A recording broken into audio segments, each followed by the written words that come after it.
Alrighty, everybody. So now we have to actually get our game working. First things first, if you followed along, if you use your edge collider, that's fine. That will turn into like a bit of an issue later with how I'm going to say, "Ooh, we lost the ball." But I really don't like looking at these sprites on my squares. So right out the gate, I'm going to go ahead over to my sprite renderer and disable the sprite renderer. Just makes it look so it's first of all easier to see the colliders. I can go and say, "Yep, that looks okay. That looks okay. That looks okay. And that looks okay." It's not crossing over at all, but it is something that like to me just works a little bit better. So if we're looking at this, we have a pretty boring game, right? In this like lecture, we're going to do two things. We're going to get our paddle. We're going to start working with inputs, and we're going to get our paddle moving. Again, one more time. You see me looking over here, looking at my notes. So the very first thing though is we need to actually bring our paddle in. That's kind of like our player, right? So if I go look at my sprites, we do have a paddle sprite, and I'm going to drop it in, and we get this problem again, right? We get this problem where it's behind the background, not ideal. So if I go over to my additional settings, we solve this for our ball. I'm going to go and put it on the gameplay layer, and I'm going to leave it at 0 just because it makes sense, right? And with that, I'm going to put it in the center of the screen and lower it a bit. There we go. All right, so there's our paddle. Very, very interesting. Now, in previous versions of Unity, there's two input systems in Unity. There's an old one that's been around from the very start, and there's a new one. In previous versions of Unity, the new one had to be imported in through something called the package manager. I'll show you what that is real quick. If we go to Window, package manager, popped up on my other screen. Give me 1 second. Here it is, right? It has, if we look, all the things currently in the project, and if we look, input system is in here. We can update it, but we're not going to do that. We don't need to. Whatever came with the engine is probably fine. It used to be that you would have to go to the Unity registry and import it this way. And you can see that they have a whole lot of different packages that you can go ahead and see what they do, right? And sometimes you'll need them, sometimes you won't. When you buy stuff off of the asset store, my dog is sneezing in the background. She's uh uh uh uh right there. You can see I have a whole bunch of different ones that I have 138 that I've bought off the asset store just over the years. That I can go in and bring in whenever I want, right? But we don't need this package manager right now. I just wanted to show you how it used to work. Because right now, what I want us to do is go to Edit, Project Settings. That's one more time. Edit, Project Settings. And in this left menu, we'll see a whole bunch of different options. Let's just look at Player for a moment. In Player, you should be able to go through and scroll down to Other Settings. And in Other Settings, you should be able to see and active input handling. There's a lot in here, so if it takes you a second to find it, uh, that's fine, absolutely fine. You'll notice that it is set to both, right? That means you can use the old input or the new input system. In my classes, you are not allowed to use the old input system unless it is simply for testing things, right? If you're just trying to get something working, absolutely. But if your functionality is working off of the old input system, then I'm going to dock you points for it. Because it's antiquated. As soon as you start getting into like bigger projects, it is very, very bad practice to be using that because it's not as modular. But what is this input system? What is all that? The best way to go and show you what these two things are is to start with a script. And we're not going to code anything in the ball. We don't have any control over the ball, right? But what we do have, if I right click and make a new script, is we have control over our player. So I'm going to say player controller. Open that up. Okay. Now, it used to be when you did the old input system, and this is, I'm going to show you just so that way then when you find tutorials, because they still exist, that are using it, you can spot it immediately. It would be if input dot get key down, blah, blah, blah, blah, blah. Whenever you see this get key down, up, just get key, get axis, stuff like that, it's generally a sign that says, hey, this is the old input system. What we want to do is use something a little bit more robust, a little bit more event based. It means in update, we know it's checking every frame. It's always looking to see did this thing happen. If we're using that if input.getKey, blah, blah, blah. It's checking to see every frame did that happen. Whereas events only like, it's kind of like a call out, right? When I tell the paddle to move, it will move, rather than it always listening and always watching to see, did you tell me to move? Did you tell me to move? Did you tell me to move? No. It's always listening for these events to happen. So let's go back over to our paddle, and let's, first of all, we just made a player controller. We should add it to our paddle, right? We should add the player controller to the paddle. Next, we need to add a different component. This allows us to use the new input system, and that's called the player input component. And by default, oh, I love this. Manually disable all action maps on start, manually enable. I love this. So this is actually new. Previous versions of Unity did not have this by default, right? It wasn't immediately, this guy right here wasn't immediately coming in, right? So what we're going to do is, I'm going to pause the video and come back in just a second after I check one thing. So Unity has actually made things a little bit easier for us than I thought. I can't remember. I don't think I told us to put a player input component on here. I talked about it a little bit.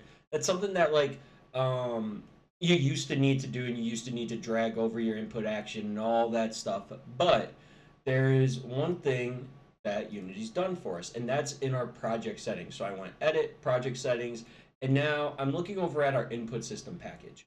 And we can see that it's using the input system actions as a project-wide actions map.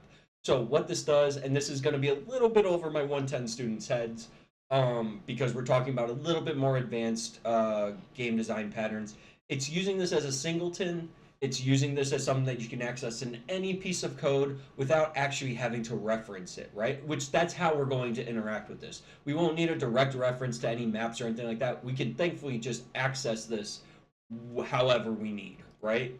But how do we add things to it, right? If I go to my project folder, I could go and double click on my input action or input system actions, and I can see all the different things that are in here. I'm going to delete test because I did that off screen just to make sure I was understanding it right. The first thing that we notice is we have these action maps. You can think of action maps as like different control schemes that are in your game. So for example, player and UI are both active right at the start, right? They're both going to be active. They're both going to be working because you might need to be working in your UI while still controlling your player, or you know, they just are there, right? We can easily tie into them. You can also, don't do this, I'm just doing it as an example. We can have a new action map, and let's say our game had driving in it. We can have an action map just for driving, right? That interprets controls differently, right?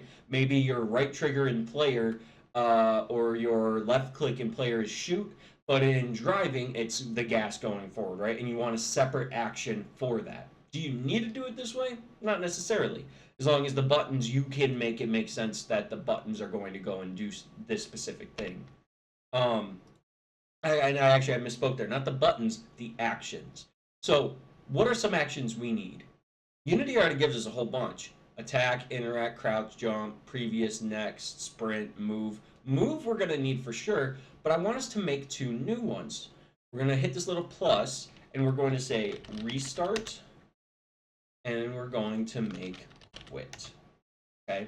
Now, if I expand move, you can see that it is, move is going to happen. It's going to be kind of screamed to our app that move is happening if we're using the left stick, if we're using WASD, if we're using a VR controller, if we're using a joystick. Now, that's because there's... you might be thinking to yourself, but, okay, interact or attack is a button, right? That's one button we push. How are we going to get values from our stick, though, right? I mean, 1 second. Sorry, dogs had to come in. Okay, so attack is clearly a button. That's its action type. Where our move is a value, because it's not just this thing happened, it contains information. And right now, we don't have to make any new value actions, but we can look at our restart and our quit and see, okay, they're already assigned to value right here. Or I'm sorry, they're already assigned to button. If I expand it, we'll notice that there is no binding for restart, and we can fix that very, very quickly. We can go to path, listen, and press R on our keyboard, and that should give us the R key, right? Same thing with quit. I'm going to do that with Q. I'm going to listen, Q, I press tab. I know how to type. Q for our keyboard. And then I want to make sure we save our asset. This autosave annoys the hell out of me. It happens way too often. It's always messing around. I'm just going to not. So now we've made 2 new actions, but if we start the game, nothing's going to happen. This is where we have to get into code, right? So let's go into our player controller, because that you can think of as the ingester of all the actions, right? It's what's going to be listening for them. It's what's going to be using them. So let's open that up. And so far we haven't written anything. I'm going to save us a little bit of trouble. I wrote something and I forgot to delete it. Go ahead and add this using up at the top, this using Unity Engine.input system. Because like we said earlier, if we want to work with an input system, we're going to need to be using if we're going to be using something that's outside of like a normal, just like basic Unity script, which this is, we're going to need the libraries. This is going to give us all the variable types, all the functions, all the different things we need. And that gets me to a really, really, really important part of code, variables, right? So get that written down, the using Unity Engine input system, and then forget about input for just a second, right? What we're going to talk about now is variables. And if you've taken an algebra class, if you've taken like worked in math in general, or just problem solving, you've worked with variables. But code, it's a little bit different, right? You can think of in math class some of the different types of numbers you've used. We talked about this in the last video a little bit, but one of the very first, and you don't have to type this, I'd actually prefer you just pay attention to what I'm saying and what I'm writing here. One of the very first terms that I remember learning in math class is an integer. It's a whole number, right? So the way we go about writing variables is int, and let's say, I'm just going to call it test int. We have to give it a name. You can think of that test int as like the x or the y or the thing in your, just the letter in your algebra class, right? Now, I wrote this like this, but what this really means is we have a variable called testInt. It's an integer, and what's not here is the word private. If I don't write it, or if I do, it's basically the same thing. I think as you are starting out, you should always write private. Now you might be like, well, what does that mean? That means that no other scripts can get a hold of this variable. It is stuck in this script, right? It can't be used elsewhere. Now, it also means that you can't edit it in Unity. You can only edit it in the script. This is, something that took me a while to understand, and something that I am very bad at following. But if you have a private, you should generally make your variables private, because as your code gets bigger and bigger and bigger, and you have hundreds of scripts, you're gonna need to make sure variables aren't getting messed with by anything that shouldn't be messing with it. Now, one cool thing about Visual Studio, and I hope it's working for you, is you'll notice this is highlighted. Oh, that's actually not gonna do what I thought it was. I thought it was gonna tell me something else. Give me one more moment. So yeah, back. Private means that it can't be accessed through other pieces of code. Now, one big thing is, and like I said, this is something that I have struggled with for a very long time, is when you have a private variable, you should always be using camel case, right? Lowercase in your first word, and then uppercase in the rest of them. It is not going to give you bugs or anything like that, but it's commonly used across companies, across programming languages, that this is a common trend. Now you might be asking, like, okay, but like this had to be capitalized, right? When we made the name of the class. And remember, you do not want spaces, and you want the capitals always. That's because it's a public class. Now, I still do think I would always have my classes be public, or be capital, even if they were private, but you very, very rarely have private classes. For variables, if you do have them public, I'm going to just call it test int again, you would have it capitalized like that, right? Same exact thing. Now, what does this actually do? Well, if I were to go into start and say test int equals 5 and print test int, again, you don't have to do this. I'm just doing it as an example.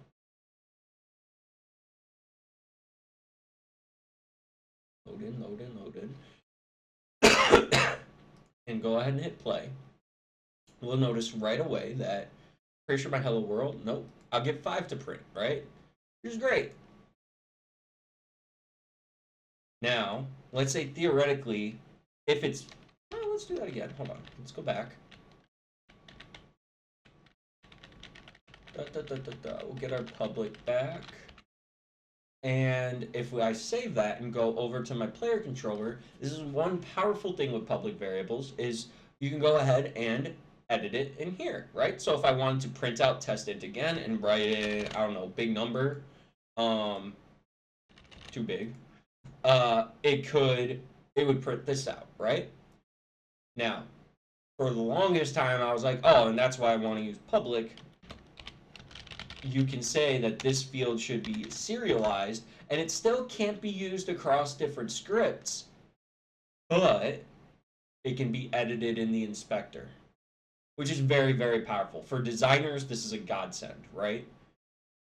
So yeah, that's the difference between private and public. Now you might be asking like, okay, integers are cool, but we have millions of variable types. And when I say millions, it's because every component, every script you write can be a variable type. You literally have infinite amounts of variable types should you want to use them. But the basic ones are these. We have a float, we have a bool, we have a string, and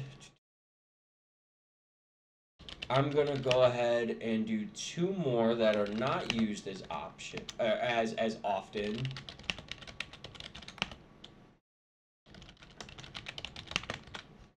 And just for the sake of not having to write serialized field a bunch of times, I'm gonna make all of these public. None of these do you have to write in this player controller. I just want to show you what they all are in our player controller script over here. Okay, so test int we've worked with, right? But you'll notice I can't do decimals, okay? Not gonna let me do that. With a float, I can use decimals, right? A test bool is a boolean, our test bool here is a true or false, which is used all the time. It's a yes or no, if or else. A test string is a bunch of letters or numbers. Test char is a single character, right? It is only, this one is barely ever used. And if you don't see where I'm messing with things, it's over here. I just looked at the screen over here and realized this is kind of small. I could zoom in, but oh, there we go. And a vector2, this is the last variable we had, is pretty much a direction, right? It's used as a direction a lot. It can be used for any kind of like 2 numbers, an x and y. You could think of graphs. You could think of compass points. You could think of quadrants on a map. All these different things can be represented as a vector 2. A player's location, a 2D player's location. A 3D would be a vector 3. Colors sometimes are vector 4s. Let me bring this over here. 1, 2, 3, 4, right? You can think of it as just a set of numbers, right? But a lot of the time, especially in 2D games, vector 2s are used for our velocity. We used this earlier when we got the ball to go in a direction. I'm going to go ahead and move my camera back. You're going to watch me suffer with this. Come on, OBS, you can do it. No, it's too small. Boop. So those are our different variable types that like we could use right now. I'm going to delete all of them because we don't need them. sum up, there's a whole bunch of different variable types, and if you feel like you can represent something in a certain way, you probably can. If you want to get a different component, if you want to get one of your scripts, you would also use it as a variable type. So let's think for a second, right? If we want to move our paddle, how do we move the ball? And go back over. You should always look back at your code. We got a component and we got a rigid body. Now we could do this, right? But we're going to want to use this rigid body over and over and over again. So it makes sense to save it as a variable. And I'm going to do that serialized field thing. This I want you to follow along with, right? Serialized field, rigid body, 2D. I usually call these things my rigid body. Or better yet, just to keep it short, my RB, because you can remember that pretty easy. Now, if I were to go back over, we don't have a rigid body on the paddle, right? But we can fix that pretty easily. I'm going to use that add component button. I'm going to say add a rigid body 2D. I'm going to move my face. That's not my face. That's still not my face. There we go. We could do one or two things. Because we did the serialized field, we can just go ahead and drag this rigid body in. But if you're into programming, things that like the designer shouldn't have to drag in, they shouldn't have to. Start, we talked about that it happens at the first frame. A lot of the time it's used for setting things up and important things up because it's the first thing to happen, right? So generally, I would say my RB equals get component rigid body. And you'll notice that it auto-completed for me because it's so common a thing that it is going, that Unity's, I think it's called IntelliSense, is going to try and solve it for you. Now, if I go and ask print my RB equals null, this is going to print true if there is no rigid body, or false if it did find a rigid body, right? It has, null means is blank, right? It never found anything. So this little, now that I saved it, this is going to disappear.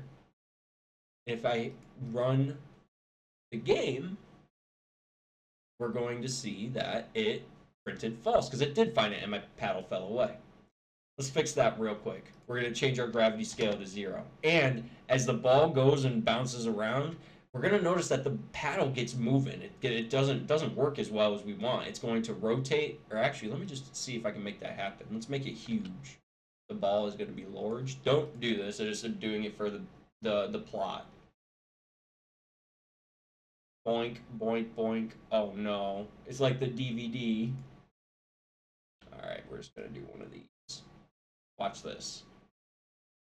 Oh, I'm a fool. What did we forget, everybody? We forgot a collider, right? Now, if I just go search collider, there's a whole lot of colliders, right? We're going to want a capsule collider 2D, but we'll notice it didn't work out the gate, right? That just looks like a circle. There's a setting on the capsule collider to set it to a horizontal capsule, and because this is a perfect capsule, it's going to just line up fine. Sometimes it won't do that, but this time it did. Now let's put this over here and see what happens when the ball hits it. There we go, and it's still stuck. So in Breakout, we wouldn't want the paddle to like move up and down or rotate. So I'm gonna go ahead and freeze the rotation and freeze the position in Y. Now,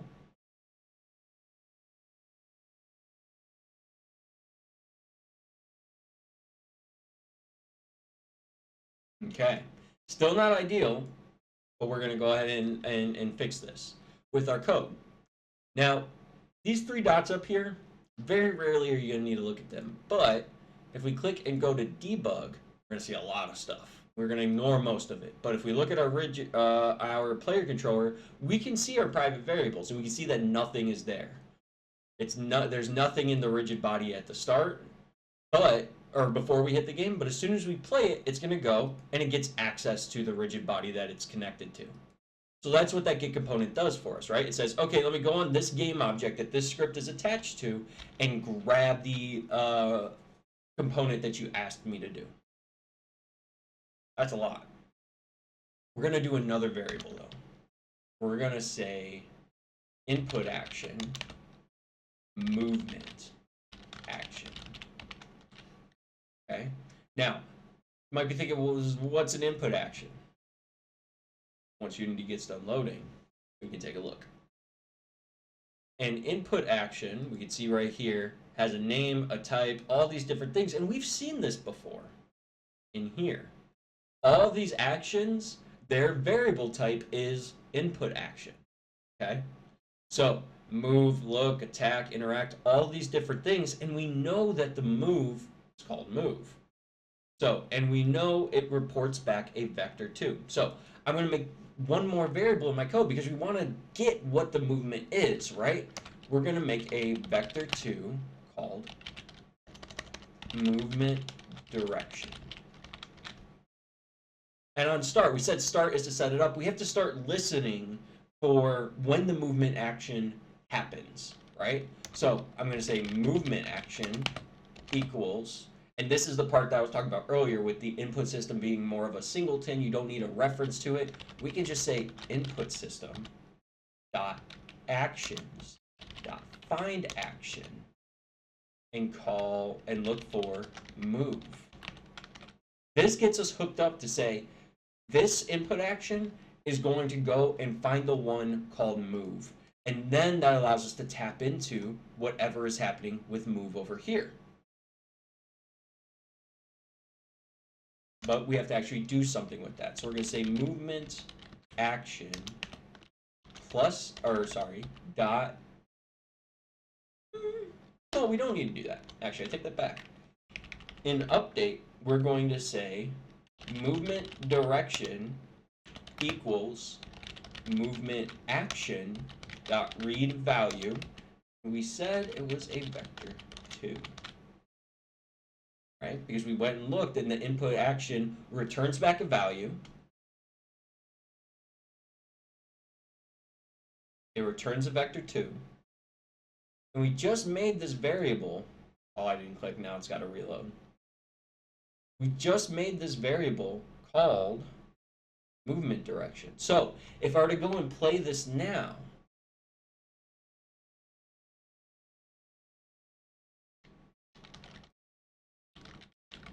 oh, I got a null reference. Hold on.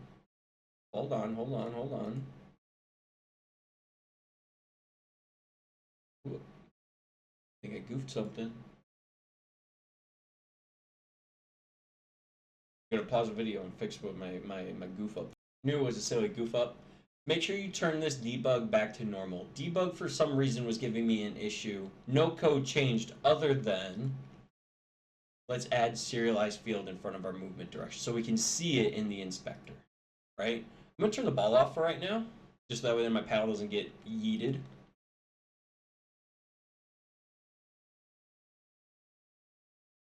And now, if I push the buttons, you'll notice that my movement direction is changing. If I press A, I get X as -1. If I press D, I get 1.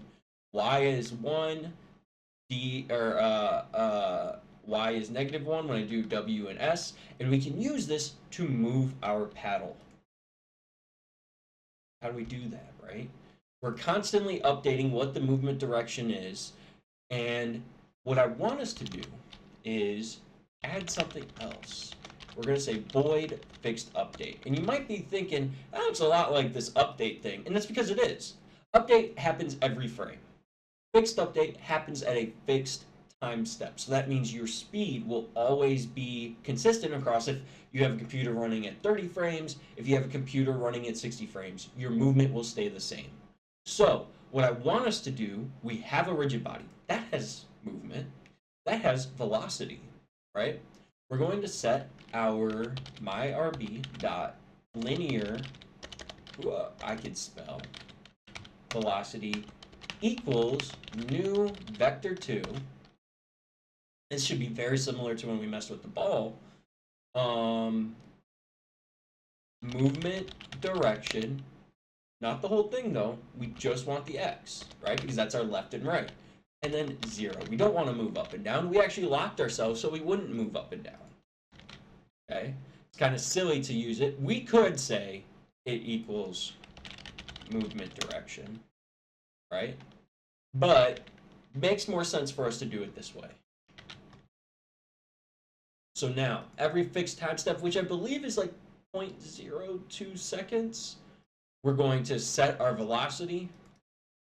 And you usually use fixed update. Why do we have to do this? Usually use it for physics related things, right?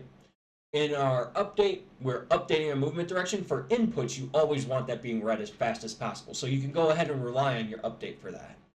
And with this little bit of code, let me zoom out. Hello? Can I zoom out? No, it doesn't want me to zoom out. There we go. With this little bit of code, our paddle should move. Pretty exciting. Let's see if it does. This is the thing with code. You never know if you did it right until you see it working. And actually, you don't know you did it right until you do it in a build. But it looks like I can go left, I can go right. If I hold up and down, you'll notice that I start slowing down a little bit because it's getting an angle here. I'm going to pause the video and give you guys just a second to think about why that is. Or I'm not going to pause the video. I'm just going to wait here. The reason is because this would allow for 8 directional movement. It kind of normalizes and gives you a... Well, it doesn't normalize. It gives you a composite of the 2 actions, right? So if we expand this, we could... switch this to, we're going to try it out. We're going to try switching our WAS to analog. Save the asset. And now I think you'll stay with -1 and 1. Yes. So you don't lose any speed. It just gives you 1 and 1, which is very, very cool, right? You can mess around with how your actions can like tweak around and whatnot. You don't have to do that, but it's an interesting thing. We are moving rather slow, though. So let's speed this baby up. We're going to do public... Or, no, let's do serialized field again, because we won't want this changed elsewhere. Not yet, anyway. Float movement speed. And we can multiply this x times our movement speed, right? So we have a float. We have, you could make it an int, that would be fine. But now, if I go hit play, I hope some people know what's going to happen. Oh no, I stopped moving. Well, that's because we're multiplying movement speed times movement direction, and movement speed right now is 0.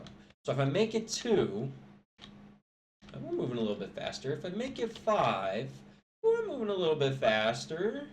Very cool. If I make it 100, I'm going a little bit faster. If I make it 1,000, 10,000, what?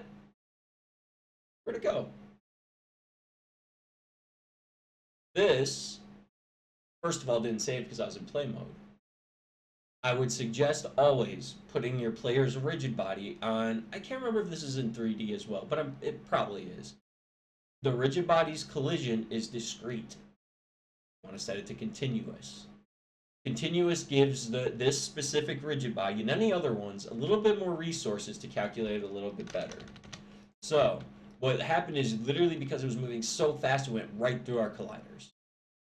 Now with a movement speed of 10,000 and continuous collision detection, I will not go through the 2 colliders. You now turn the ball back on. You'll notice as soon as I turn it on, start happens. I can't really play this game. There we go. I think I hit the ball. Probably want to set the ball to continuous as well, but also don't really want a 10,000 speed paddle. this is the start of a breakout game. So if you have any questions, if anything was unclear, I know there were a couple weird little start and stops in there. Please let me know. Let your TAs know. Ask in the comments. DM me on Discord if you're one of my students. And thanks for watching. We'll get into getting our bricks going in just a bit.